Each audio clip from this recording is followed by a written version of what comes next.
These guys aren't fucking around. I know. They're not fucking around. These guys are surgical. And so we have to get our shit together. Problem with the Democratic Party, weakness. Trump is weakness masquerading as strength. Democrats, weakness. And that fundamentally has to be addressed. We can get into the issues. We're dominant in terms of the vast majority of issues. The American people are with Democrats. Not all of them, but the vast majority. But at the end of the day, that's the issue we have to address. Bill Clinton said it better than anybody else. Given the choice, the American people will always support strong and wrong versus weak and right. We got a president who thinks it's okay to use the Justice Department to go after his political opponents. We've got a president who replaces career prosecutors with loyalists who'll do what he wants. We've got a commander-in-chief who hires decorated officers because he thinks they might be more loyal to the Constitution than they are to him. He's deploying the National Guard in American cities, claiming to stop crime waves that don't actually exist. What does that mean, send more than the National Guard? Well, if you had to send in the Army or if you had to send in the Marines, I'd do that in a heartbeat. You know, you have a thing called the Insurrection Act. You know that, right? Do you know that I could use that immediately and no judge can even challenge you on that? But we have some big news right now. Top military officials have ordered the National Guard in all 50 states to begin the creation of quick reaction forces trained in, quote, riot control, including the use of batons, body shields, tasers, and pepper spray, according to a new directive issued by the United States Pentagon. We have big news right now. Donald Trump is now calling for deporting American citizens next. This is serious, and he just made this statement. Speaking in Florida, Donald Trump called for the deportation of U.S. citizens, saying we have a lot of bad people that have been here for a long time. Many of them were born in our country. I think we ought to get them the hell out of here, too, if you want to know the truth. So maybe that'll be the next job. Multiple senior Trump officials are now moving into military bases. Here's what we know. Multiple senior officials in the Trump administration have relocated to military bases in the Washington, D.C. area amid reported concerns for their personal safety, according to The Atlantic. Top Trump advisor Stephen Miller and his family recently moved into military housing after their neighbors in Arlington, Virginia protested their presence. The Millers have since listed their home for $3.75 million. Homeland Security Secretary Kristi Noem is residing in a government-owned residence in Joint Base Anacostia Bowling, a home typically used by the Coast Guard commandant. Let's talk about what we're up against in 2025. President Trump and his bootlickers have torn down the U.S. Department of Education from the inside. Instead of helping to improve math and reading scores like you all are doing and supporting our educators, they're making it harder for students to get ahead. Books are being banned. History is being erased.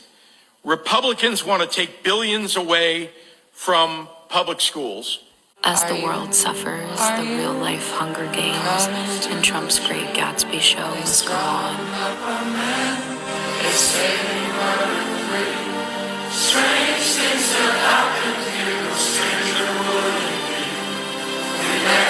As the world...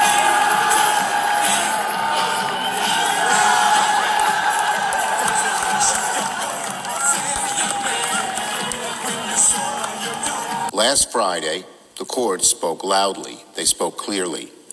Donald Trump cannot block SNAP benefits and treat hungry Americans as political pawns. The stories from the weekend were shameful, sickening. People overwhelming food banks, handing out groceries in lieu of Halloween candy, teachers paying out of pocket to give their students extra food.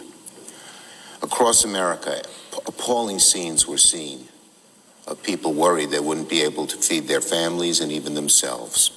I'm here at the Kia Forum parking lot where the Los Angeles Regional Food Bank has set up temporary food relief for families and individuals whose SNAP benefits have been affected by the government shutdown. Now, 2 U.S. judges yesterday did order the Department of Agriculture to release contingency funding to restart the SNAP benefits. But those funds may not reach families who are hungry for up to a week.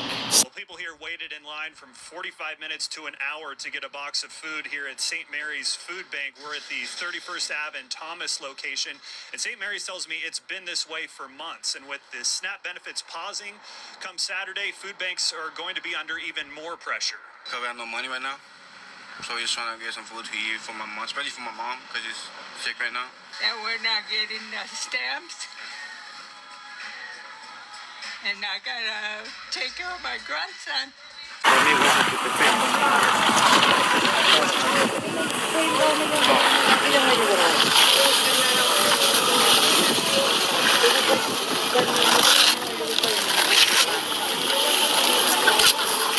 Today, we're announcing that the Department of Energy is partnering with NVIDIA to build 7 new AI supercomputers to advance our nation's science.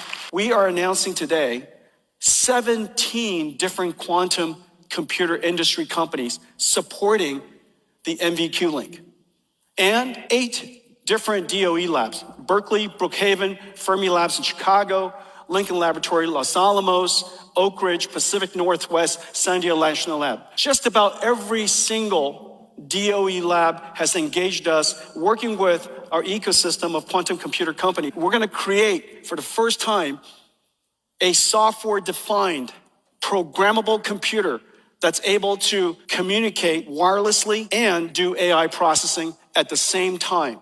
This is completely revolutionary. We call it NVIDIA Arc. And Nokia is going to work with us to integrate our technology, rewrite their stack. Nokia is the second largest telecommunications maker in the world. It's a $3 trillion industry.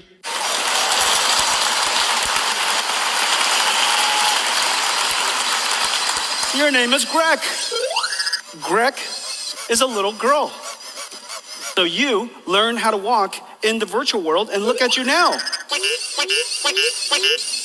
Can you jump? Wow.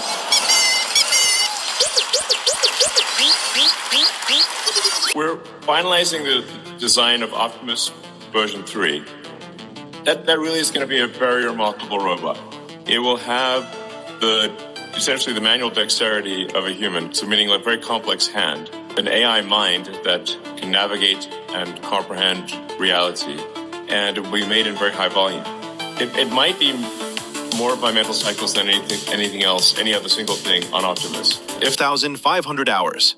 That's how long this robot has been working on BMW's production line without a single day off. No weekends, no sick days. No, I'm not feeling it today. 10 hours a day, every single day, for 5 straight months. This isn't a test. This is actual production. Real cars, real work. The average American works about 2,000 hours per year. This robot did 1,500 in 5 months. This is BMW's body shop.